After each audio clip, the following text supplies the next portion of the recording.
23 августа стало днем праздника всей республики.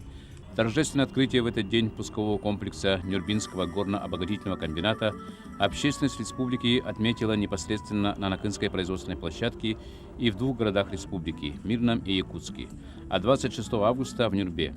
Были организованы выставки, ярмарки цветов, продукции местных товаропроизводителей, концерты и митинги, прямая радиотрансляция церемонии открытия Нюрбинского ГОКа. У всех на устах было слово «Накын» – местности, где построена фабрика номер 16 Накынского рудного поля. На площади Ленина города Якутска состоялся торжественный митинг общественности республики, посвященный открытию Нюрбинского ГОКа, на котором приняли участие руководители республики и представители общественности. Было передано обращение президента республики Штырова. Сегодня поистине знаменательный день жизни, истории нашей родной республики в новом веке. Это поистине историческое событие. Это не какой-то рядовой юбилей или праздник. Сегодня впервые в нашей республике введен и пущен производство, уникальный производственный комплекс. Это Нюрбинский горно-обогатительный комбинат, флагман алмазодобывающей промышленности не только России, но и мировой промышленности. И мы сегодня этим должны, все жители нашей республики, поистине гордиться.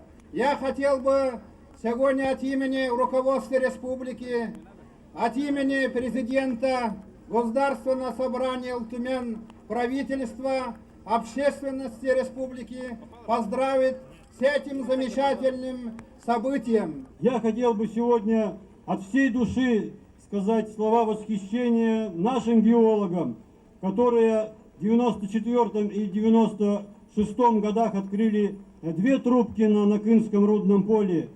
Слова восхищения сегодня рвутся из души нашим строителям, которые вместо 4 лет за 2 года построили этот современнейший комбинат в глуши, в бездорожье, в отсутствие электрической энергии, нашли технические решения путем совмещения проектирования, разведки и строительства.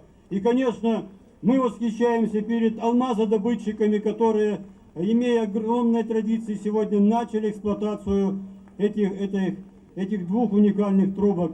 Я только что прилетел оттуда и хочу передать вам, дорогие якутяне, жители нашей столицы, пламенный привет от Мирного, от жителей города Мирного и Мирницкого улуса. Ура!